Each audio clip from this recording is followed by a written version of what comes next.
All right, folks, back on the Bossman show, going back to the SIAC, going over to Jackson, Tennessee. The next Exodus Jackson on our 40, as it says. It's Coach Vyron Brown with me on the Bossman show, the Lancaster Dragons. Coach, how things going over there in Jackson today, man?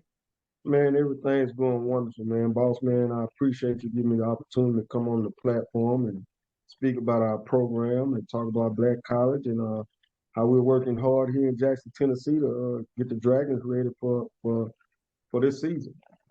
The coaches he heading into the third year as the head coach, man. So tell me about how's that been for you, man, watching this program and growing under your tutelage and seeing your vision kind of come to fruition right now. Well, first I want to thank Jesus Christ, Lord and Savior, for giving me this opportunity to coach this great profession. Everyone doesn't get something that they love to do and a passion to do. For me, this not work. This is something that I love to do. Getting up at 4:45 every morning, coming in, working with young men, just giving them the opportunity, teaching them and mentoring them the way I was brought up. So I'm grateful for the opportunity. AD Bird and President Hampton gave me this opportunity. I was hired here in 2018 as the offensive coordinator. And after the 19th season, AD Bird said he was going to step down.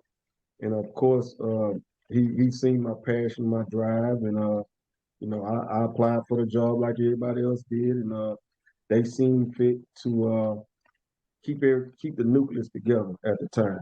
You know, uh, I was hands on with recruiting a lot of the kids that just graduated, like I am now with majority of the kids that are on the team right now. But in 2020, it was that hard year of COVID. We didn't play, so we lost a lot of freshmen that we had signed, especially defensive wise, D line wise, um, that would have still been playing right now had they did not quit because of COVID. We didn't play, so it was kind of hard to keep everyone together. That was new, you know.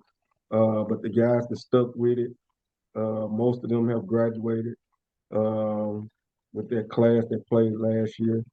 And we had 12 graduate last year also. Uh, so it's been a uphill battle, but we're making some progress. Uh, we're building relationships in the community, um, networking in different parts of I-20, below I-20, where a lot of our football players are coming from. Um, I'm a Louisiana guy myself, and a lot of my ties are off I-20, to be honest with you. And we're getting those caliber players that they play football, you know. And once you get kids from winning programs and winning backgrounds that know how to work, that don't mind working, and know what it takes to be a champion and just to win, period, it makes coaching a whole lot easier for you. It helps with football IQ. It helps with effort. Uh, it helps with having high energy every day. And the other part of that is going to class. You know, Mm-hmm. uh, we stress that. That's why we get them up early every morning. We do something with them in the morning time, whether it's meetings or working out. The way to make sure they get up and start their day and they're not laying in the bed. That way they can go to class. So it's God's been good these last couple of years, and we're ready to see what He has in store for us this year. And coach, I do feel like that Jackson is similar to where you went to school at Grambling because it's a small town, but college town as well. Like you had Ruston right down the road, Louisiana Tech, but you got Lambeth there, different things like that right there in Jackson. So it's that kind of college town feel, and it's not too much to get into. You focus on your craft and becoming a good student on and off the field, kind of getting that molding that you want to be as a young man once you get out of school and go on with your life after football. Right. Most truly, being at Grambling, being in Eddie Robinson last recruiting class, and playing for Doug Williams, one of the four captains of the team. We won those first two back-to-back championships. Grambling is an isolated area. It's not a lot to do. You're gonna get your education. You're gonna get up early. You're gonna go to practice. You're gonna go to class. You're gonna come back to meetings. You can really work on your craft because you don't have a lot of distraction. Like being in the bigger cities. Uh, Louisiana Tech is right down the road, which Lincoln Parish, that's what Jackson, Tennessee reminds me of, is being in Ruston, Louisiana. So it's a great feel, a great flavor. The kids come to work, they want to do better, and that's what we've been working on with. And Jackson is growing. When I come through there to go to Memphis Grizzly games, I come out of Nashville, the interstate of I 40 is being redone. I'm seeing more things pop up in Jackson. Jackson is growing itself and being in proximity to Nashville and Memphis and getting out in Mississippi. I feel like, it's a vibrant area for internships, getting things set up that way as well. Because I feel like for me, coach, my degree is not in communications, but it's in business. So this Right, business is helping me be able to run the show 15 years, right, because I have a career in business, right? So young men need to realize that the education piece of it is very important, but the football piece, so all of us ain't gonna be playing football forever. So we all have we got right. another it's part of life phase to go as we talk about phases of life there. So I think being a spot you mean is a good spot. I'm hoping people listening to the interview and saying give Lane College a try and see what you all offered out there and really look into it seriously. Yeah, being in Jackson, Tennessee is great. We're the only NCAA football program in the area. You have to go all the way to Memphis or Nashville or up to Bethel to basically see another college game. Even though you got Middle Tennessee, we got all those schools around, but right in our area, we're the only NCAA college football team. So we get a lot of support from the community. Guys come out and do internships and get jobs once they get through playing ball and graduate. And that's what it's all about at the end of the day. Going back to your community, being a positive influence and helping send one more person back to school like somebody helped you go. Now, for you, coach, I'm asking this man, at what point you decided you wanted to become a head coach or get into coaching? I know my father's a coach, he be 85 years old, 27th, right? So that's his guy still hit him up and I take him to this crazy weddings, baby showers, things of that nature. So talk about that piece of it, being a coach, and kind of your why for coaching. Well, it all started for me. I was 10 years old, and me and my daddy and my little brother used to be out in the front yard playing catch, and my daddy used to be the all-time quarterback for all the kids in the neighborhood. And we had our own set of plays, A, B, C, and D. That was the plays. That was the routes to run. So he ended up being the neighborhood football coach. My dad did. And back then it wasn't no team mom and boost the club this and all this. I was the one that had to make the phone calls to let the parents and the team, my teammates know what time practice was and where we was gonna have practice at. And if you need to ride, let us know. So it wasn't no text messaging, emailing wasn't like what it is. I was the one with the team roster. Call, he said, "Hey, you want this team? You're gonna have to do X, Y, Z." And that started my real responsibility, um, training me to be a coach. You know, he coached me and my brother all the way up to seventh grade, basically. So once he sent us off and turned us over to somebody else, everything they was trying to teach other kids, we already knew because we did this on a daily basis. You know, so I went on to high school, played ball in Shreveport, Louisiana, at Woodlawn High School. Robert Parrish, Ted Bradshaw, and Joe Ferguson went to school at. Picked up a trade in the 10th grade of electronics. So done that for 3 years. They tried to hire me, but I ended up going to college at Grambling. Was in the engineering department at Grambling. I have an engineering degree and a master's degree. But when I got through playing football, our D-line coach, who's back now in the game coaching at the university, at Southern University with Coach Dooley, he called my house one day and said, "Hey, V." So my dad answered the phone. He was like, "You want to coach? You want to come back and coach? You in grad school?" And my dad was like, "Hold on." He gave me the phone. So he was calling for me, and I asked him. I said, "Me being from Shreveport, 45 minutes down the road, it was camp time like it is now. I say, when you want me to be there? He say, practice start tomorrow. I hit that road tonight. Made it to practice.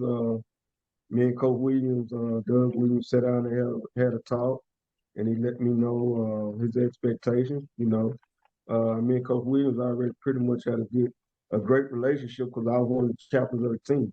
So it wasn't like it's the first time we sat down and talked. But he was telling me about separating uh, being a young coach and being still being an athlete. You know, and so in 2002 I started and was a defensive GA, was an offensive GA, then part time, then full time, and then coordinator, and now head coach. I've worked with Coach Williams, Mike Roach, Melvin Spears, Chris Scott, Darius Asbury, Reggie Barlow, um, just to name a few guys. Heist Northern. Those are the guys that I've worked close with that hired me on their staff. Was a part of my early development. The great Sammy White, and then I get here to Lane College and reconnect with A.D. Burrows, who me and him worked together at Alabama State. So it's all about networking, doing your best job, and being passionate about what you do. No doubt. And, I know we had that similar thing. 'Cause, my dad would have me out doing the route tree after school, throwing me the football. So now unfortunately, I'm the only child. Unfortunately, unfortunately. So, but my dad had me out there doing the route tree. So that's what you say that with your, I mean, everybody had memories of my father having me out there doing the route tree Right. after school. So yeah, man, football is a great game, man. How it helps us and molds us as men and brothers in this world. And tell us about the SIAC, Coach Brown, about how tough the league is. You have two divisions. It's definitely a tough league. The competition is always every week. It's a battle. So for the listeners who don't know about it the way you and I do, tell them about how tough the SIAC is every Saturday, Coach. Well, it was new for me because majority of my career, I played in the SWAC, and then I coached in the SWAC, being at Grambling, two stints, Alabama State, and Texas Southern, a brief stint at Alcorn and at Prairie View. And then I coached in the CIAA at Shaw University. I was the offensive coordinator there for Coach Asbury when we won the championship in 2008. So, this conference was new to me. I had to kind of learn the flow and the feel and the caliber of player that you're able to recruit. And once you get to seeing, okay, uh, this school likes to do this, they like to do that, based on who their head coach is. I kind of figured it out. You know, but we're still trying to put some pieces together here. With building depth on our team, and I think there's something in this conference that everybody goes through. We all kind of picking out the same pot, so most of the time, who has the better relationship with the kid, that's who get them through family relationship or coaching relationships. You know how recruiting go. Uh, fighting that injury bug in the middle of October.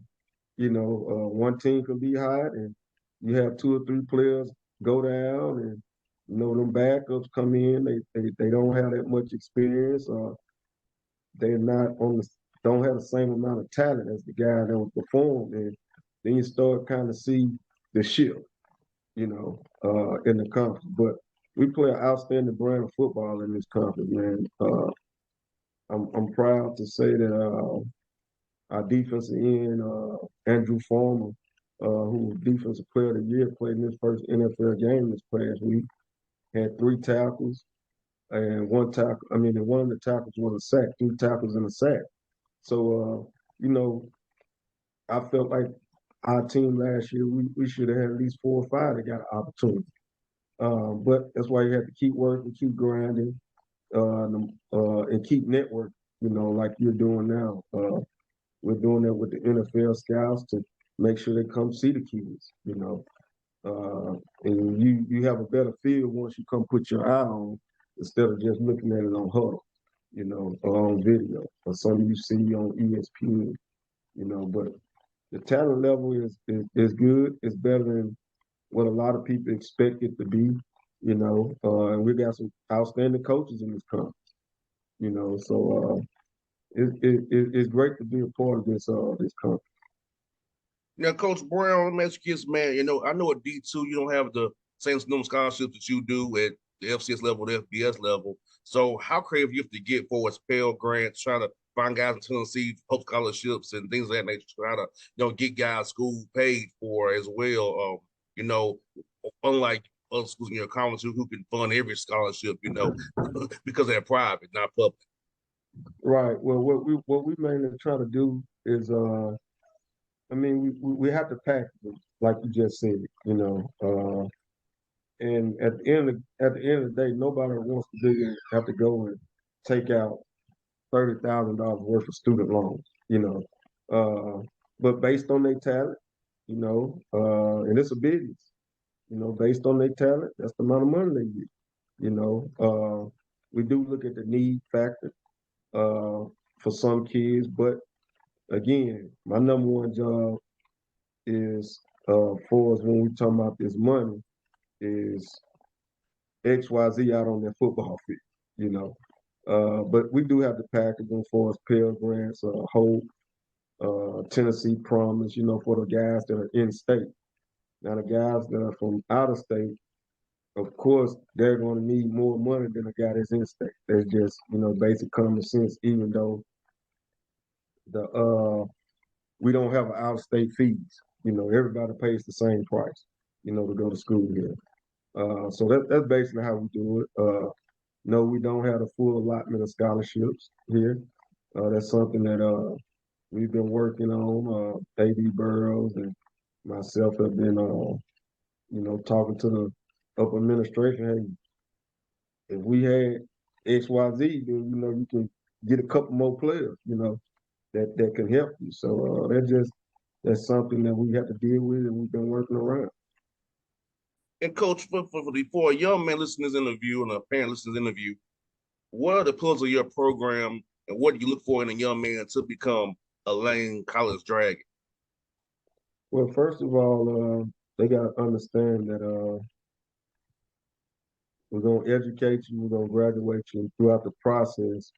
Uh, you're going to find build a relationship with the Lord. You know, we'll see them in church school. We're big on that. I appreciate this job because it lets me be able to talk about the Lord Jesus Christ and introduce the kids to Him. Last two Sundays we have went to church services in the community. Had two kids gave their life to Christ 2 weeks ago. So that's what you're gonna get when you come here. You know, you're gonna be coached by some of the best coaches that ever played the game or ever coached the game. You know, we're gonna be fundamentally sound. And every time you step on that field on Saturday, we're gonna have an opportunity to win the game. You know, it's not gonna be like we're gonna step out on the field and we just don't have it. We've developed kids now where, like I tell them, we not sneaking up on nobody else no more. You know, that's not gonna happen. You know, teams have started to prepare for us like any other opponent. You know, so that's kind of the spiel that I give the parents and the kids, and just show them what we have, and be straight up and honest with what we don't have. You know, because kids right now are all visual. Uh, they see all this stuff on Instagram and Twitter. Well, I tell them what you see is what you get when you come to Lane College. You know, ain't the if you're looking for bells and whistles, this ain't the school. You know, but if you want a great education and work hard with an opportunity to win a championship, it's the right school for you. Hey, amen to that. And I want to ask you about prep for Miles in camp right now. So I know we got the game September 2nd against Miles in Memphis. At what point do you transition from camp mode, working on yourselves, to preparing for that first game against Miles, getting the guys ready for that, preparing for them wholeheartedly for that game in Memphis in week 1? The focus will really start on Miles next Monday. Even though myself and my coaching staff, we've already critiquing ourselves from last year against Miles. Um, just going back over the small things and what happened in the ball game late in the game to make the game so close, and really trying to clean that up. For the aspect of the kids, they're still battling for a position. It's not over with. It's not over with till September 2nd. And I want them to be focused and locked in on the process. But to answer your question, we'll start with Miles on next week. 100%. Now, Coach, on this show, we're foodies on this show. So we rolled through Jackson. What are some good food spots in Jackson we can get off one of Memphis and get that you would suggest to us to come and check out when we come down there?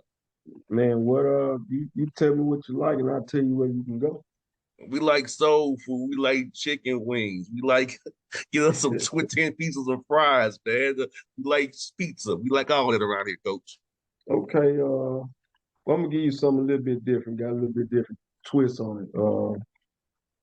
Once you get off I-40, over by Union College, it's a place named Cowdy Blues, and they have a mixture of everything. If you're just looking for all-out Mexican food, you can go to Taquitos. It's another spot that has a mixture of food named Bourbon and Barley's. And